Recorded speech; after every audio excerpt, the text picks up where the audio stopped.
Entonces vamos a empezar hoy día con comparadores. No creo que terminemos,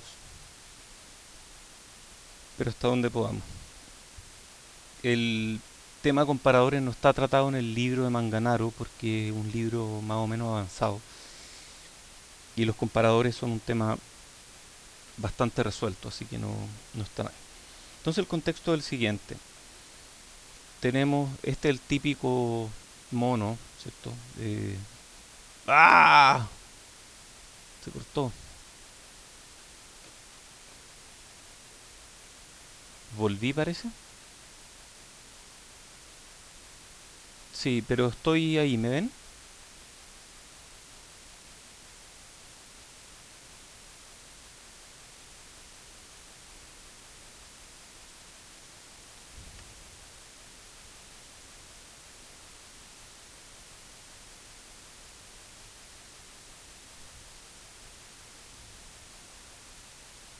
Ustedes no me escuchan a mí.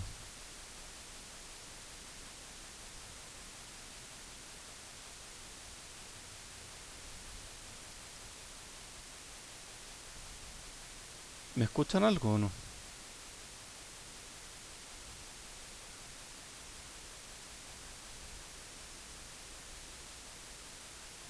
Ah, esto es terrible.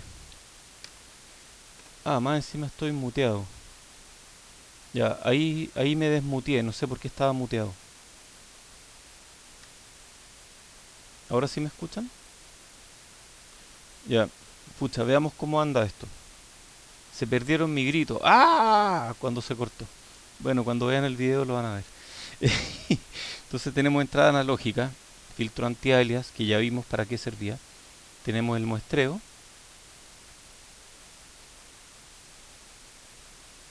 Ah, ya voy a moverla.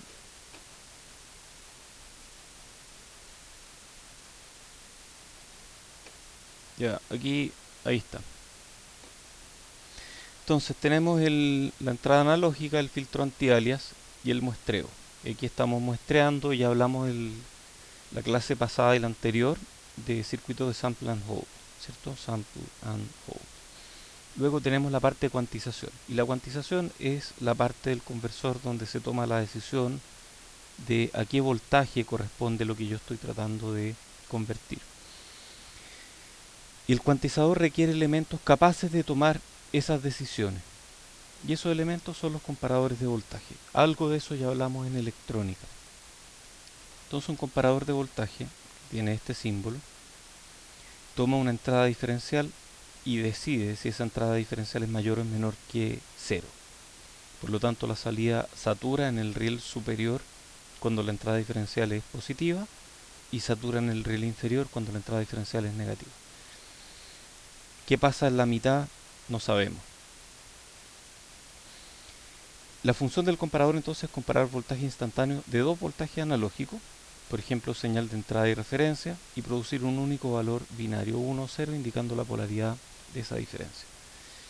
Y se usan por ejemplo en un ADC flash. No vamos a hablar mucho de ADC flash ahora. No hemos hablado, no sabemos de qué se tratan, o sí. Ah, sí, ya los vimos. Ya, entonces tenemos estos comparadores, tenemos esta referencia, esta escalera de resistores, de la cual sacamos varias derivaciones de voltaje y comparamos nuestra entrada con cada una de estas derivaciones. Entonces tenemos 1, 1, 1, 0, 0, según si nuestra entrada es mayor o menor que la referencia. Entonces nuestra entrada es mayor que este valor, mayor que este valor, mayor que este valor y menor que estos otros dos. Luego esto pasa por un codificador que lo que hace esencialmente es sumar estos unos. Entonces la salida digital es la suma de unos sobre toda esta fila. Aquí tenemos 2 elevado a b menos 1 comparadores. Y aquí tenemos b bits de salida. Y si nosotros miramos la curva de transferencia estática, es simplemente voltaje de entrada aquí continuo y salida discretizada, digital en, para el conversor. Y bueno, cada uno de estos es un comparador de voltaje. Entonces los comparadores son útiles para tomar esa decisión, para cuantizar, para redondear. Hay consideraciones de diseño, de exactitud, ganancia, que al final nos limita la resolución, y desnivel. También tenemos consideraciones de velocidad, cuál es el ancho de banda en pequeña señal, tiempo de establecimiento del retardo o el slew rate, la recuperación de sobrecarga. ¿Qué pasa, por ejemplo, si es que yo le meto una entrada diferencial muy grande y luego le meto una entrada diferencial pequeña con el signo contrario? ¿El comparador va a ser capaz de darse cuenta de esa diferencia? Disipación, que siempre queremos que sea la mínima. Y tenemos algunas propiedades de la entrada. A veces hay datos muestreados, otras veces tenemos entrada de tiempo continuo. Y nuestra decisión de qué comparador usar cambia. Tenemos consideraciones de rechazo de modo común, capacitancia de entrada y linealidad de la capacitancia de entrada. Y tenemos ruido contragolpe, kickback noise, que ocurre cada vez que el comparador toma una decisión y hace que parte de ese ruido aparezca en la entrada. Ok, vamos a hablar de los requerimientos de ganancia y partimos con un modelo muy sencillo en que asumimos que el comparador es realmente un amplificador con ganancia conocida que satura los rieles. ¿De acuerdo? Denme un segundo, quiero ir a la... Entonces, suponemos que esta ganancia es A sub B. ¿De acuerdo? Y nosotros tenemos una ADC de 12 bits. Imagínense esto mismo de 12 bits. En la práctica nunca vamos a hacer un flash de 12 bits, porque son muchos comparadores y un decodificador enorme.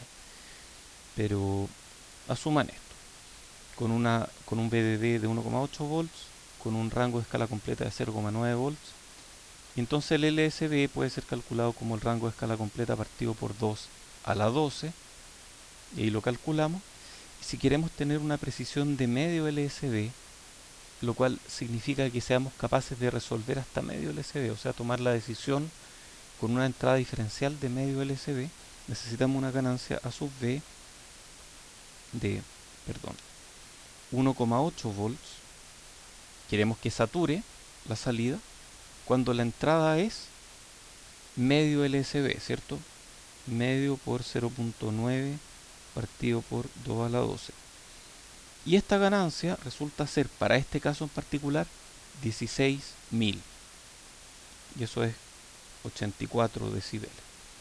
Es la media ganancia, o sea, necesitamos que este amplificador, el lazo abierto, tenga una ganancia de 16.000 para que sea capaz de resolver medio bit. Eso es harto, ¿eh? Es bastante. Algunas consideraciones. ¿Cómo implementamos una alta ganancia? La amplificación de partida no tiene por qué ser lineal. No nos interesa que sature.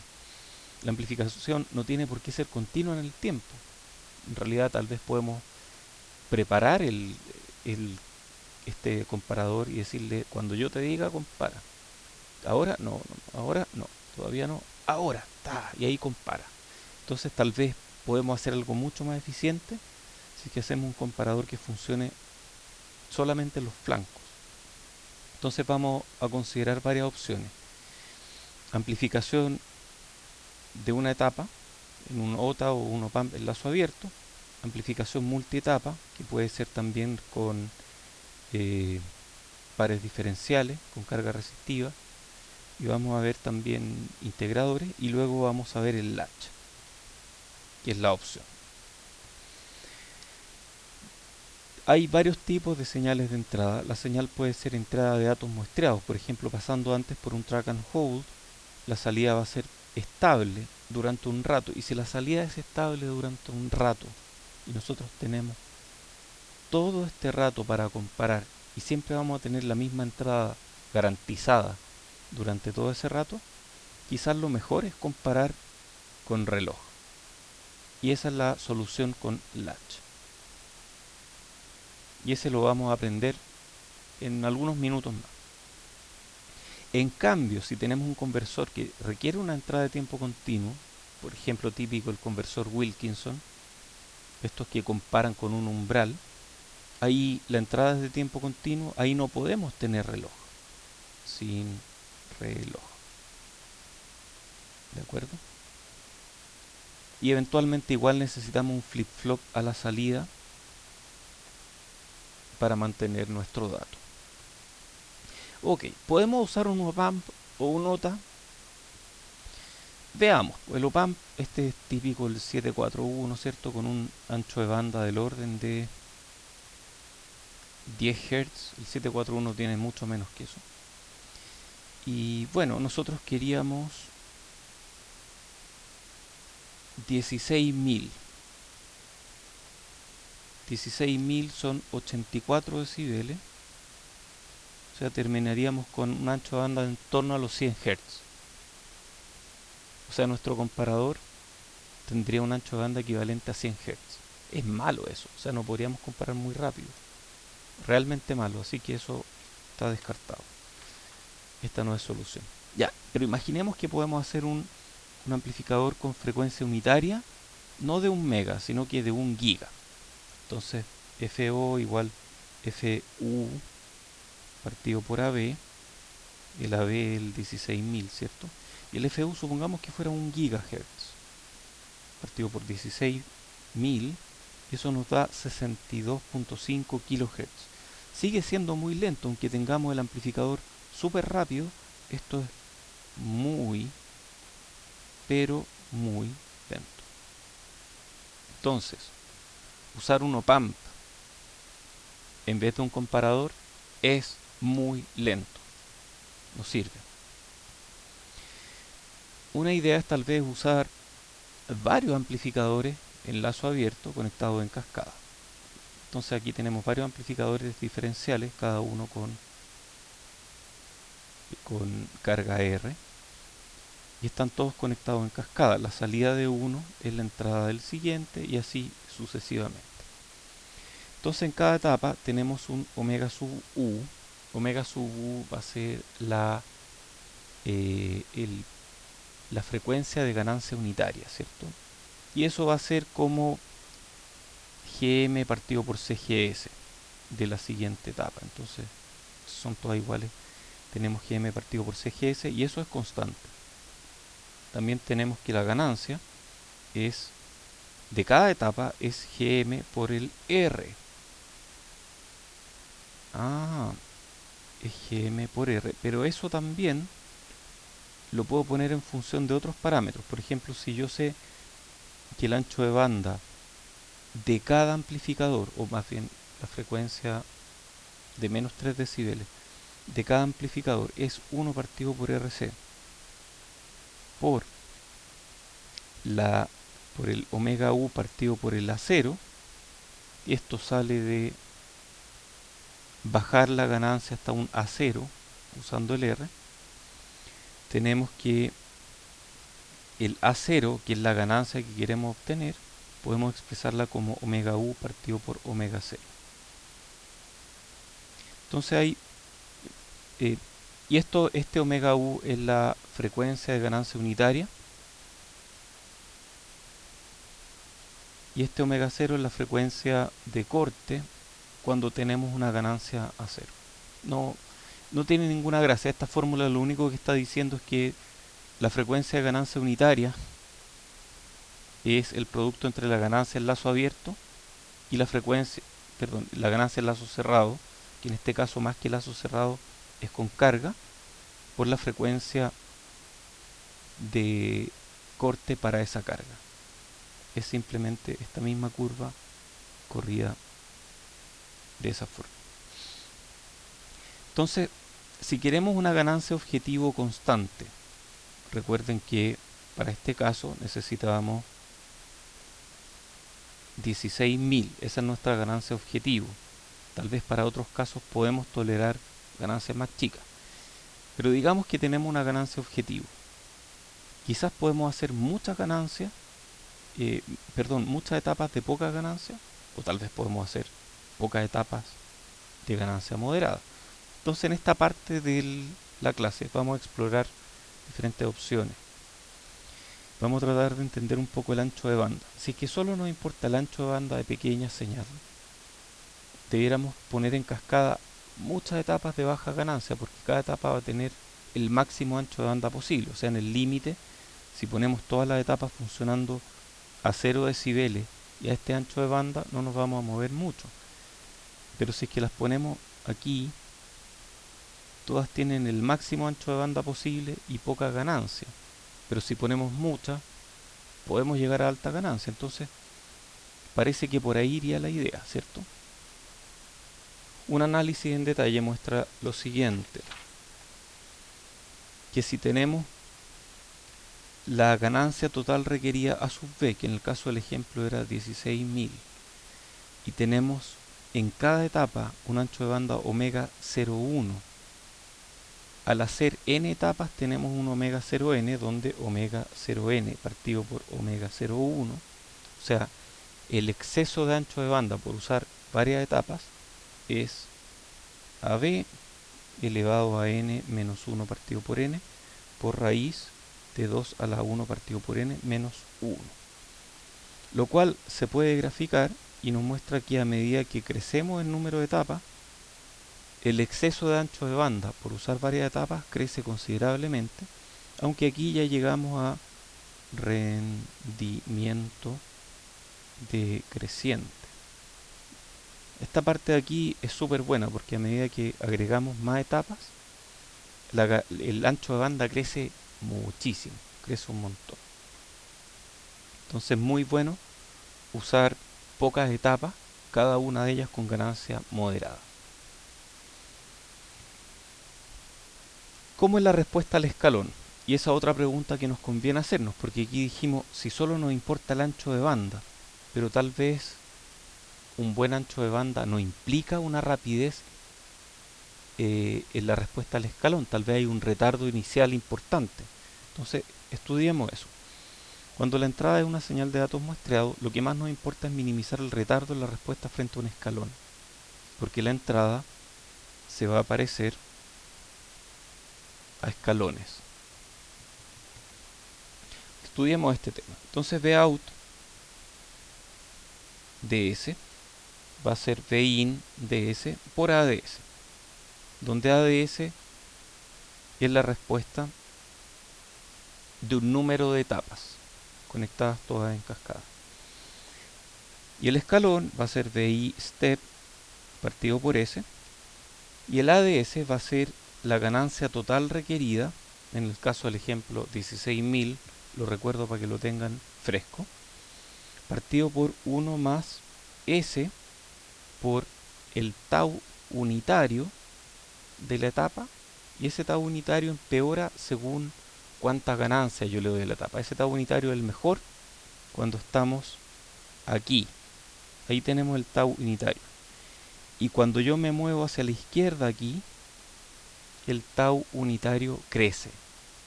Crece según cuánta ganancia yo le pido. Cuánta ganancia yo le pido va a ser A sub b elevado a 1 partido por el número de etapas. Porque yo quiero que cada etapa tenga la ganancia total elevada a 1 partido por el número de etapas, para que al combinarlas todas juntas me den la ganancia total. Y esto es el denominador de una etapa. Yo necesito lo mismo para n etapas. Entonces esa es la función de transferencia, el producto de un montón de ganancias de etapas. Este en el fondo es elevado a 1 partido por n a la n. Sí, hay preguntas.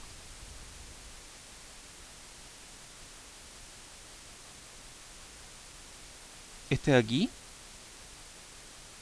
¿por qué este dices tú?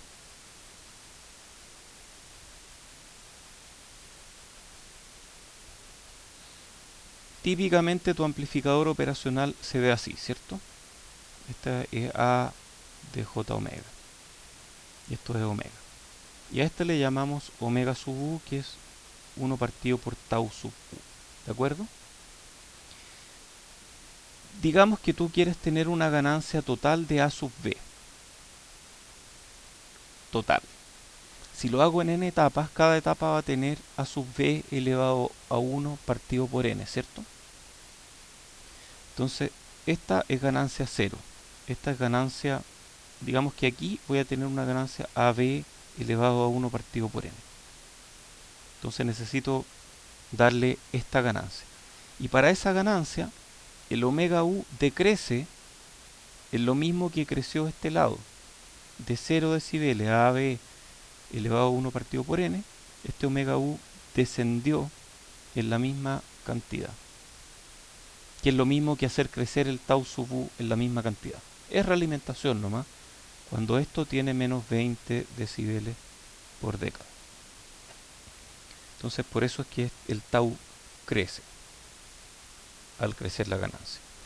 Bueno, resolviendo esto, Vout en el tiempo es VI step por AB. Este AB es de nuevo el 16.000 por 1 menos e a la menos t partido por tau sub u por a elevado a 1 partido por n, AB elevado a 1 partido por n, por la suma desde i igual 0 hasta n menos 1 de t partido por tau sub u por a elevado a 1 partido por n, todo esto elevado a i, partido por i factorial. Entonces vemos que la salida en el tiempo es el escalón multiplicado por algo, y a este algo le vamos a llamar ganancia. Pero este algo depende del tiempo, entonces esta ganancia depende del tiempo. Vamos a hacer este truco, que es decir, la salida es una ganancia por la entrada, pero esa ganancia depende del tiempo y va a ir creciendo en el tiempo. Entonces vamos a hacer ese análisis y vamos a mirar cómo crece la ganancia en el tiempo. Entonces esta es nuestra ganancia, entre comillas, ganancia. Y tenemos para una etapa en azul, y para una etapa vemos que se demora un montón en llegar hasta arriba. Para 3 etapas parte rápidamente, pero después se alenta un poco. Y para 5 etapas tiene la pendiente más grande, pero tiene un retardo muy grande. Entonces la de 5 etapas tiene mucho retardo. Y este punto que dibujamos aquí es el punto en que requerido por una constante de tiempo equivalente, si es que la ganancia que quisiéramos es 10. Entonces este nos mide la constante de tiempo. Entonces vemos que la constante de tiempo de 3 etapas es la más corta. La constante de tiempo para 5 etapas es muy grande, porque aunque las 5 etapas son rápidas, tienen mucho retardo. Hay un tremendo retardo aquí. Y la constante de tiempo equivalente para una etapa es muy grande. Entonces, pareciera que el de 3 etapas es el mejor cuando necesitamos una ganancia total de 10. Tal vez ese resultado cambie con la ganancia total. Entonces aquí está. Si queremos una ganancia total de 10, efectivamente parece que entre 2 y 3 etapas es la mejor. Si queremos una ganancia de 100, pareciera que 4 a 5 etapas es lo mejor. Y si queremos una ganancia total de 1000, pareciera que por aquí está el óptimo, entre 7 y 8 etapas. Entonces el óptimo en número de etapas parece que es función de la ganancia, y parece que cuando uno hace más etapas del óptimo no es tan terrible, porque el óptimo parece relativamente plano aquí. En cambio, si uno hace menos etapas del óptimo, el retardo crece considerablemente.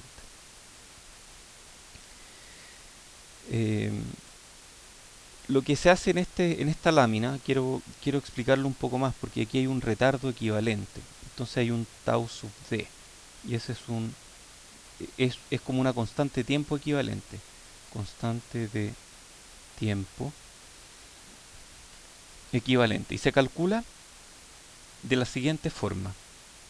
El A de t, que es esta especie de ganancia equivalente que depende del tiempo, la evaluamos en tau sub d, y eso tiene que valer igual a la ganancia que queremos por 1 menos e a la 1. A la menos 1, perdón. Claro, entonces es como la constante de tiempo equivalente, como si este sistema fuera de un polo. Entonces ese es el tau sub d. Y aquí vemos que el tau sub d partido por tau unitario tiene un óptimo. O sea, efectivamente podemos lograr un retardo mínimo si es que ajustamos el número de etapas y la ganancia por etapa correctamente. El gráfico en esta lámina muestra que el número óptimo de etapas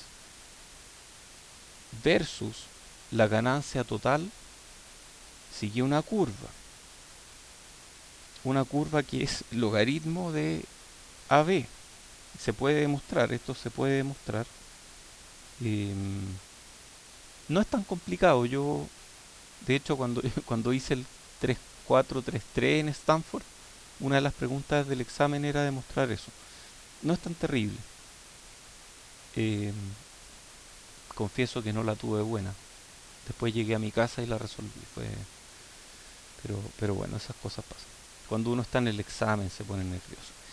Entonces, si aquí vemos que el número de etapas óptimo, según resultado numérico, haciendo esto que está acá, lo graficamos frente a A sub B y parece que el número óptimo de etapas, esto está muy lento, n opt, se parece a logaritmo de AB, porque es el logaritmo de AB. Entonces, si sacamos exponencial a esta, AB es, ¿cuánto va a ser AB? E elevado a n óptimo. Ah, ¿y cuánto va a ser el AB individual si es que estamos usando n etapas? ¿Cuánto va a ser el A de una etapa? E elevado a n óptimo partido. Ah, es E nomás. O sea, la ganancia óptima por etapa es E. No, no es E factorial, es E.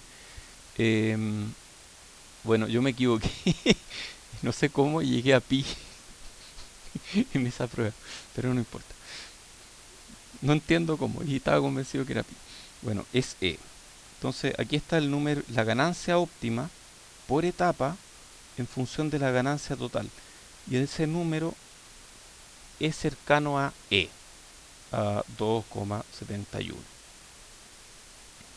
Igual es bueno eso, ¿no? Es un resultado súper choro. Ok, pasemos a otra idea. Esta otra idea, a ver, si es que yo tengo amplificadores, los amplificadores son esto que está acá, ¿cierto? Y tengo varios en cascada. Este es un amplificador, este otro amplificador, este otro amplificador y están todos en cascada. La corriente tiene dos caminos, capacitancia y resistencia. Y toda la corriente que se va por la resistencia es una pérdida, porque no ayuda a aumentar el voltaje. En cambio, la que se va en la capacitancia está ayudando a aumentar el voltaje. Entonces, quitémosle esto R. Entonces, cada una de estas etapas es un integrador que tiene una característica de este estilo. Esta es la ganancia y tenemos una omega unitario ahí. Entonces eliminemos ese supuesto porque estos integradores tienen ganancia de C0. Entonces eliminando este supuesto vamos a hacer este análisis. VO1, este voltaje que está acá, va a ser Gm partido por S por C. Ok, multiplicado por VI. Claro, esto va a ir subiendo. Ah, y Gm partido por C, esto es Gm, y este C es el CGS de la etapa siguiente. Entonces, esto va a ser como el, no necesariamente CGS, pero ok, va a ser como el omega unitario de cada etapa, partido por S por VI. Y VO va a ser esto mismo, omega unitario de cada etapa, partido por S elevado a n, número de etapas, por VI. Entonces esto también lo podemos resolver, también podemos hacer transformada inversa de Laplace y llegamos a lo siguiente. Vout ds, como dije, vi step partido por s por omega u partido por s todo elevado a n. Y haciendo transformada inversa de Laplace, llegamos a que vout dt es vi step por omega u a la n por t a la n partido por n factorial. A ver, miremos el resultado. Esta línea era AB por 1 menos E a la menos 1, cuando AB vale 10. Y esto es para, en el fondo, calcular nuestra constante de tiempo.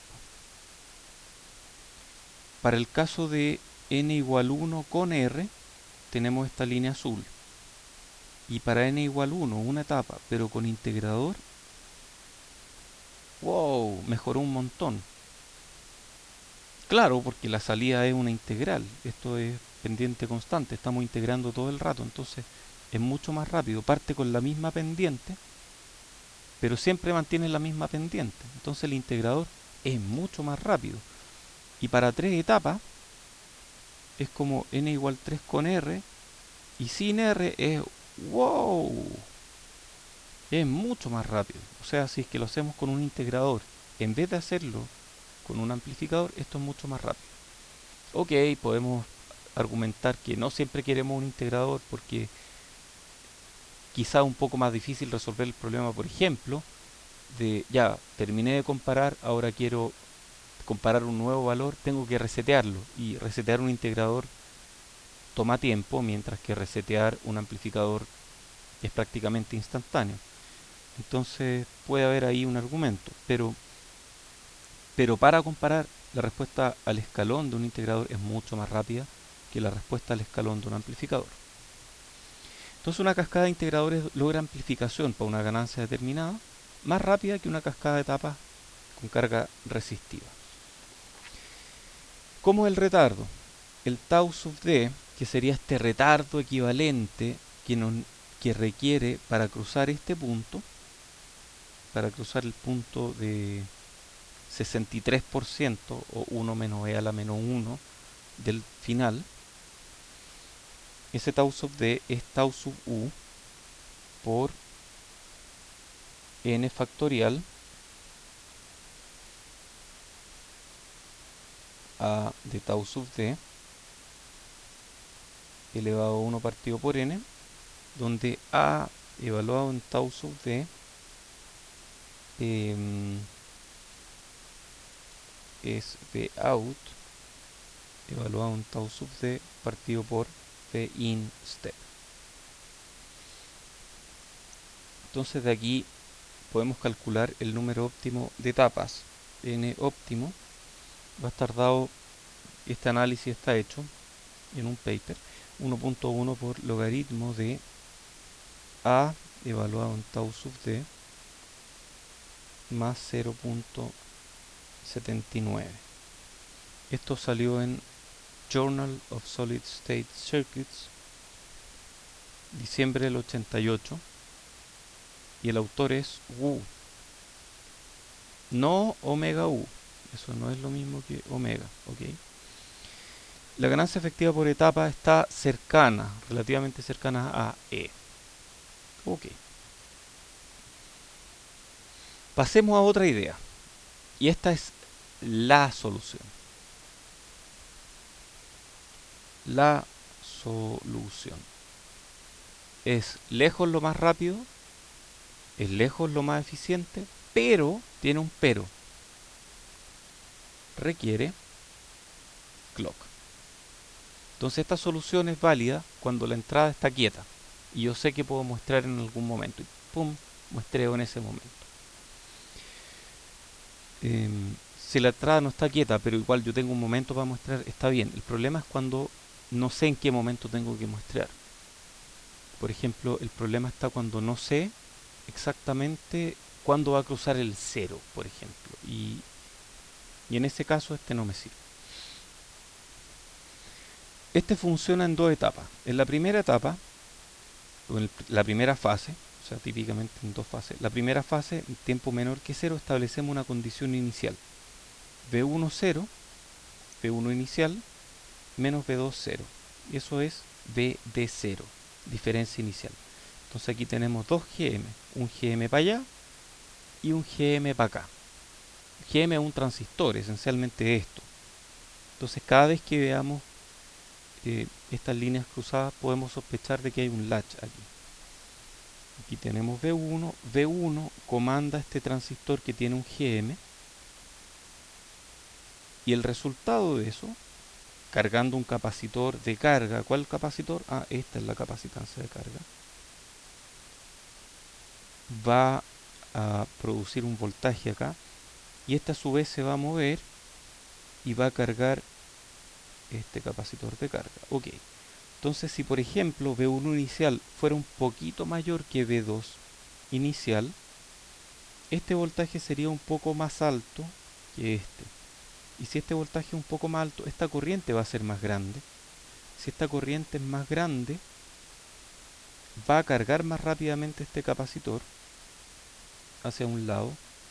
eh, o más bien este va a estar requiriendo más corriente, por lo tanto este capacitor va a cargar hacia el otro lado. Y de esa forma estos dos voltajes se van a diverger en el fondo. O sea, este está un poco más arriba originalmente y va a hacer que este baje más. Si este baja más, este baja un poco más. Si este baja un poco, este va a subir. Si este sube, este va a subir más. Si este sube más, este baja más. Y así. Entonces un latch. En el fondo es un... Incluso la forma típica de hacerlo es así. Con dos inversores, cuyo voltaje inicial es establecido, estos de V2, V1, es establecido mediante un switch. Entonces en el momento inicial yo cierro estos switches, establezco el voltaje inicial, luego los abro y esta cosa va a tender al valor correcto. Ok, hagamos el pequeño análisis de este circuito. Entonces tenemos de V1 a DT, esto es V1, es I1 DT partido por C, eso es por circuito, pero el I es GM2 V2 DT partido por C.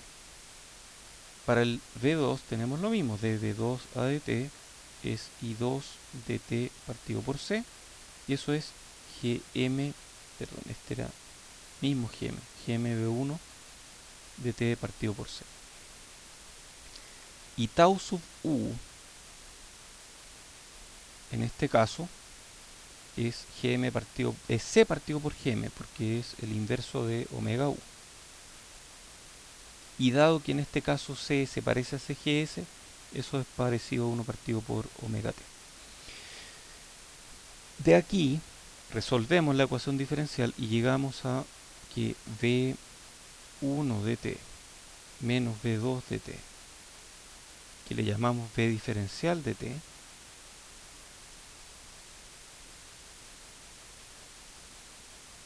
va a ser el VD inicial multiplicado por E a la T partido por tau U.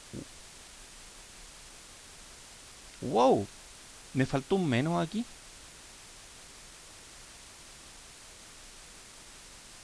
No, no faltó ningún menos. Esto efectivamente es una exponencial positiva. Esto tiende exponencialmente hacia infinito y el riel lo detiene. Entonces, si podemos calcular una ganancia equivalente, mismo concepto de antes, una ganancia que varía en el tiempo, y la definimos como VD de T partido por el V inicial, que es el VD inicial, esa ganancia equivalente es E a la T partido por tau sub U. O sea, este latch tiene una ganancia que crece exponencialmente en el tiempo. Para t igual 0, la ganancia es 1 y de ahí crece. Entonces, si hacemos el mismo gráfico, esto es amplificador, esto es integrador y esto de aquí es latch. regenerativo. Wow, wow. Eso sí que es rápido. El latch es realmente más rápido, es súper rápido.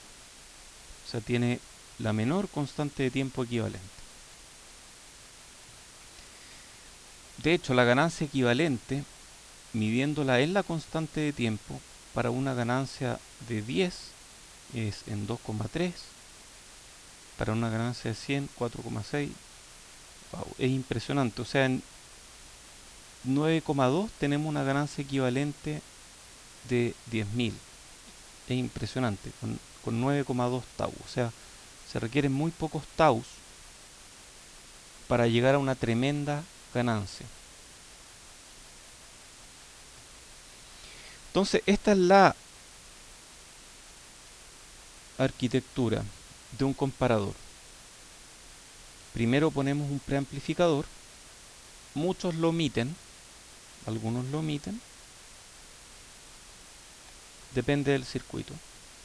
Luego ponemos un latch regenerativo y luego ponemos un latch de salida para guardar el valor y poder usar este otro en procesar la siguiente entrada. Fíjense que tiene entrada diferencial. Los conversores, la mayoría son todos diferenciales. ¿Por qué usamos de todos modos esta etapa de preamplificación? Y la razón es que el latch tiene desnivel. Y si nosotros hacemos un buen preamplificador con poco desnivel, podemos resolver el problema de desnivel del latch. Los latch en general tienen desnivel de 30 milivolts. La preamplificación reduce ese desnivel. También por razones de rechazo de modo común. En general el latch no es muy bueno para manejar modos comunes diferentes. El preamplificador puede dejarle la salida lista en el modo común correcto y le dice hágalo. Y el otro compara. Para atenuar el ruido contragolpe, cuando el latch conmuta, ustedes se imaginan, al cerrar estos dos gallos de aquí, yo estoy dándole el valor inicial y luego al abrirlo, esto se va a mover rápidamente hasta un riel y eso va a provocar una gran corriente instantánea corta. Ese impulso de corriente afecta a todo lo que está alrededor del latch y puede afectar la entrada y puede hacer algo por la entrada. Eso se llama ruido contragolpe o kickback noise. Y también usamos preamplificadores para evitar el problema de la metaestabilidad que vamos a analizar a continuación. Consideremos el mínimo voltaje inicial en la entrada del latch, o sea, esta mínima diferencia inicial, tal que la salida se establezca en los rieles durante un tiempo determinado máximo que estamos dispuestos a esperar. Si esperamos infinito se va a establecer, pero vamos a esperar un tiempo máximo razonable porque tenemos que convertir una tasa razonable, ¿cierto? Entonces vamos a esperar un tiempo máximo. Entonces este VD inicial mínimo va a ser VDD, que es el riel donde queremos llegar, partido por la ganancia. Ah, y la ganancia era función del tiempo, era E a la T max, en este caso, partido por tau sub U, donde tau sub U es 1 partido por omega T. Perdón. Entonces, ¿cuál es la mínima entrada necesaria si yo fijo T max? D y D inicial mínimo. En el caso de tener un preamplificador, bueno, el preamplificador divide esto por la ganancia del preamplificador. Entonces voy a tener 1 partido por AB por VDD partido por E a la T max partido por tau sub U. ¿Y cuál es la probabilidad de tener una salida metaestable? Bueno, esa probabilidad va a depender de si mi entrada está dentro de ese rango de entrada mínima que no voy a poder resolver en un tiempo Tmax. Entonces esa es la probabilidad de error del conversor y esa es la probabilidad de que VID inicial sea menor que el VID inicial mínimo. Y esa es la que vamos a tratar de encontrar en esta lámina. Entonces, asumiendo que la señal de entrada tiene distribución uniforme sobre algún rango, tenemos esta densidad de probabilidades, o función de densidad de probabilidades. Entonces tenemos B y D inicial máximo, es el rango total que puede cubrir, y este es el B y D inicial mínimo. Y si estoy entre medio de estos dos valores, no voy a alcanzar a resolver la salida aunque espere Tmax. Ese es el problema. Entonces la probabilidad de que B y D inicial sea menor que B y D mínimo, en este caso es esta área partido por esa otra área, ¿cierto? O sea, es B y D o mínimo partido por B y D inicial máximo.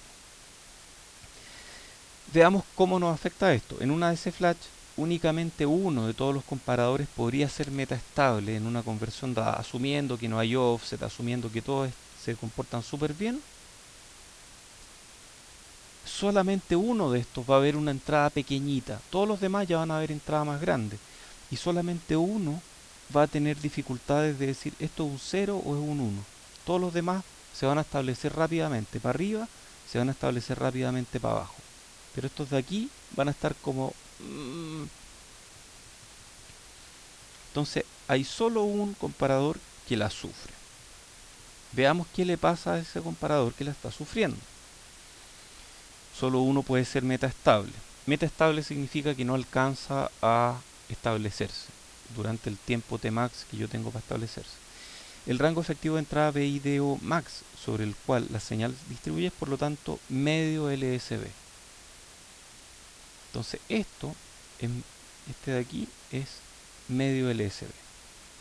Entonces la probabilidad de error en un flash es BIDO min partido por BID inicial máximo, y eso es 1 partido por AB. Esto es gracias al preamplificador que tengo en la entrada, que está aumentando mi señal en AB, por VDD partido por E a la T max partido por tau U. Esa viene de la lámina anterior, ¿cierto? Y todo esto dividido por VIDO max, que es delta medio en el peor de los casos. Y eso nos da 2 elevado a b más 1 partido por AB por VDD partido por voltaje de escala completa por E a la menos T max partido por tau sub U. Es una fórmula. A lo que voy con esto es que uno puede calcular la fórmula de la probabilidad de error de un conversor asumiendo ciertas características de la entrada. Entonces en una DC Flash, esto mismo, en una DC Flash de 6 bits, 500 mega muestras por segundo, donde yo puedo esperar máximo TS medios, porque durante la mitad del tiempo voy a estar comparando, la otra mitad del tiempo voy a estar estableciendo el valor inicial del comparador. Entonces mi Tmax es la mitad de un periodo. Y si mi Tmax es la mitad de un periodo, y tengo un TU de 1 partido por 2 pi ft, 32 picos segundos, y con un AB de 3, una ganancia de 3, y un voltaje de escala completa de medio VDD. Veamos nuestro cálculo. Probabilidad de error es 2 elevado a 6 más 1 partido por 3 por 2 por E a la menos 1000 partido por 32 picos segundos, y eso nos da 2 por 10 a la menos 12. O sea, estadísticamente una de cada 2 por 10 a la 12 conversiones va a producir un error. Luego podemos calcular el tiempo promedio antes de que falle, o mean time between failures, o mean time to failure, MTF. En este caso es 1 partido por la probabilidad de error por la frecuencia de muestreo. mientras más rápido muestremos, antes va a fallar nuestro sistema, ¿cierto? Eso es 1 partido por 2 por 10 a la 12, a menos 12, por 0.5 por 10 a la menos 9, por 10 a la 9, perdón. Y eso nos da 1000 segundos, que es 16 minutos. Es re malo en realidad. O sea, cada 16 minutos una de las salidas va a estar mala. Eso no es lo que queremos. Lo ideal es que el tiempo medio entre fallas sea 10 años, no sé. Y no siempre es posible hacerlo. Para mejorar este valor podemos reducir la velocidad, lo cual nos da más tiempo para establecernos, y es una dependencia exponencial, o agregando más ganancia de preamplificación, agregando más A sub B, ese A sub B que teníamos acá, y eso tiene una dependencia lineal. Entonces el preamplificador ayuda a reducir la metaestabilidad. Vamos con otro tema. Desnivel. Esto es bien interesante, porque el latch finalmente es esto. En el momento en que yo abro estos dos switches, aquí estoy conectando a BIN1 y BIN2, en el momento en que yo abro estos switches, esto es mi latch, son dos inversores conectados a sus respectivas capacitancias. Y cuando esto lo abrimos, y esto ustedes lo van a aprender muy bien porque van a hacer una tarea de esto mismo, van a ver que los dos voltajes parten en un valor y empiezan a bajar. Y después se devuelve uno, y el otro voltaje parte en el mismo punto, empieza a bajar y de repente se aleja. Y ahí tenemos nuestra salida que se estableció. Entonces, cuando las capacitancias de carga son un poco diferentes, cuando estas dos capacitancias son un poco diferentes, hay un desnivel que se llama desnivel dinámico, un offset dinámico. Es posible demostrar, está en este paper que está acá, que hay una fórmula para ese offset dinámico que depende del delta C, depende de la diferencia de las capacitancias, depende del voltaje inicial y depende del voltaje en el cual el inversor conmuta. Y ese voltaje es el voltaje de entrada del inversor para el cual el PMOS y el NMOS conducen la misma corriente. Eso está en este paper. Este paper de hecho lo estaba mirando hace un rato atrás, es bien interesante. Si nosotros tenemos una diferencia de capacitancia de 10 femtofarad, para datos típicos tenemos 25 milivolts de error, lo cual es terrible. Típica técnica para reducir ese offset es poner capacitancias chiquititas aquí y conmutarlas con switch. Y de repente alguna disposición de estos switch me va a dar el mínimo offset. Por ejemplo, si yo conecto eso así y eso así, tal vez esa me dé el mínimo offset. Entonces hago varios capacitores con tamaño en escalera binaria, y si hago eso, probablemente en algún momento voy a tener la mínima ganancia, y cuando el mínimo offset. Y cuando eso ocurre, opero mi conversor en ese punto. Ok, veamos el desnivel referido a la entrada y cómo el preamplificador nos puede ayudar con esto. Este es un latch regenerativo, ¿cierto? Y esta clase termina como en 3 minutos más, ¿cierto? Ya voy a acelerar todo lo que pueda, pero no creo que terminemos hoy día. Entonces, este es un latch regenerativo, este es el mismo con el que hemos estado lidiando en las últimas láminas. Tenemos un reloj de entrada y tiene un offset referido a la entrada que vamos a llamar sigma BOS2. Los offsets se trabajan exactamente igual que el ruido. Uno lo puede referir a entrada o a salida y se trabajan en cuadratura, porque son esencialmente variables aleatorias. Supongamos que el offset de nuestro preamplificador, que podemos hacer con bajo offset, es de 3 milivolts. y el offset del latch es típico 30 milivolts y que la ganancia de nuestro preamplificador es 10. Entonces el offset referido a la entrada va a ser la raíz de sigma VOS1 cuadrado más este offset referido allá, que va a ser sigma VOS2 cuadrado partido por la ganancia, en este caso es 10, al cuadrado. Y eso da 4.2 milivolts. Entonces, aunque este offset sea enorme, si tenemos una ganancia moderada, ese offset enorme aparece en la entrada como un offset pequeño. Otra razón para tener un preamplificador.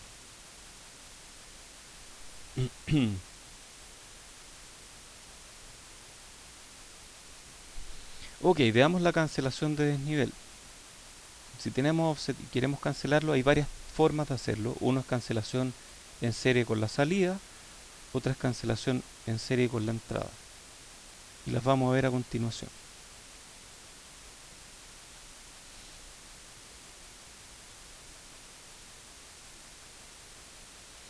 Veamos la cancelación en serie con la salida.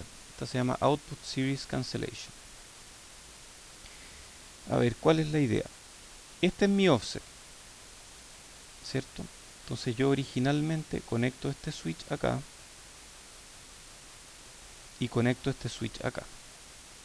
Cuando hago eso, mi circuito queda así.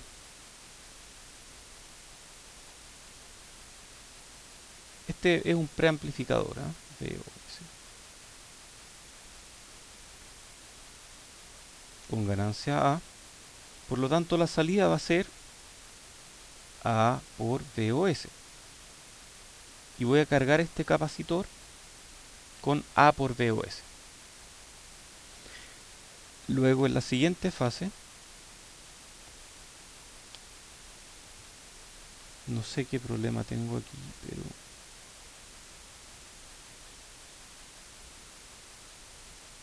hoy han sido demasiados problemas hoy día.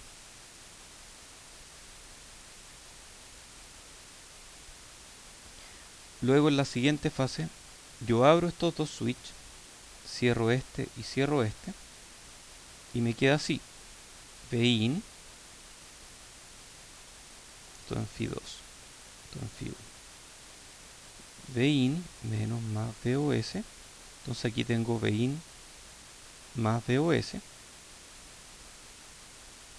Lo amplifico por A. Aquí tengo A por Vin más A por VOS. Luego le resto A por VOS. Este capacitor quedó cargado. Y aquí voy a tener A por Vin. Se fue el offset. ¡Yuhu! Entonces en la fase 1 yo almaceno el desnivel y en la fase 2 lo amplifico. Algunas consideraciones de diseño. ¿Qué pasa, por ejemplo, si mi offset es tan grande y mi ganancia es tan grande que en la primera etapa yo llego al riel? Ahí ya perdí, ahí ya no tengo forma de cancelar mi offset, ¿cierto? Hay que hacer C también lo suficientemente grande como para evitar que haya atenuación debido a este switch que hay aquí y mitigar el efecto de la inyección de carga, etcétera. Entonces hay consideraciones con la cancelación en serie con la salida. También tenemos cancelación en serie con la entrada. Esto yo lo encuentro súper ingenioso. Hay preguntas.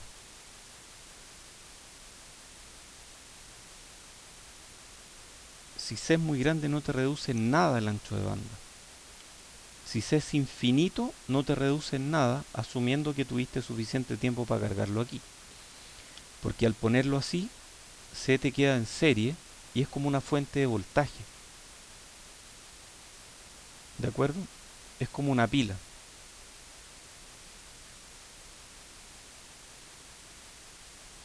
Tú dices aquí algo así.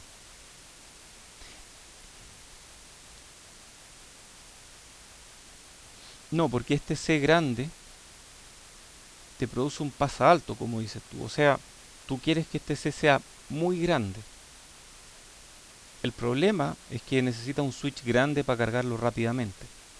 Aparte de eso, va a funcionar muy bien. Ya, oye, terminemos aquí con cancelación en serie con la entrada. Este también es súper ingenioso. Tenemos este amplificador con offset y tenemos primero que guardar el offset. Entonces para eso conectamos aquí este con realimentación negativa. Cuando hay realimentación negativa, ¿qué es lo que le pasa al amplificador? Bueno, va a tratar de hacer que este nodo sea igual a este, por lo tanto este va a estar en 0 volts. Y si aquí hay offset, en realidad no va a estar este en 0 volts. ¿Cuál va a estar en 0 volts? Este de acá va a estar en 0 volts, ¿cierto? Eso es lo que me dice la realimentación negativa. Para que este esté en 0, si aquí tengo un offset negativo, este otro va a tener que guardar el offset para este otro lado, tal cual. Entonces VC va a ser VOS. Luego yo abro aquí, conecto aquí y le resto el offset. Antes de, antes de entrar al amplificador le resto el offset, o sea, se lo cancelo en la entrada. Misma consideración, ojalá este sea súper grande para que no cambie su voltaje. En la práctica, este no va a ser VOS, este va a ser VOS por A partido por 1 más A. No va a ser exacto. Entonces, al final la salida va a ser prácticamente sin el offset, pero va a tener algo de offset. Va a ser...